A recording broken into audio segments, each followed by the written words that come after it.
সালাম আলাইকুম।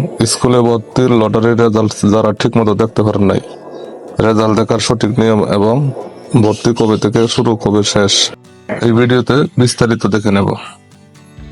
না টেনে ভিডিওটি শেষ পর্যন্ত দেখুন।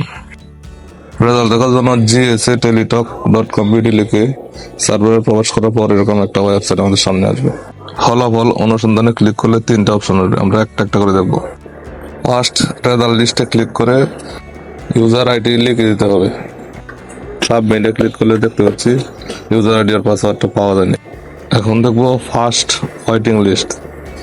এখানে ইউজার আইডিটা দিয়ে সাবমিটে ক্লিক করলে এখানেও নেই, দেখতে পাচ্ছি এখানেও পাওয়া যায়নি।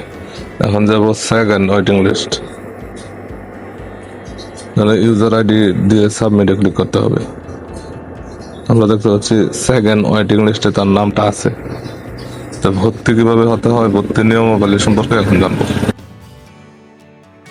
প্রথম তালিকা বা মূল তালিকা যারা সরাসরি চান্স পেয়েছে তাদেরকে ভর্তির সময় 18 ডিসেম্বর 24 হতে 23 ডিসেম্বর 2024 এই সময়ের মধ্যে তাদেরকে ভর্তি নিশ্চিত করতে হবে, নতুবা বাতিল হবে।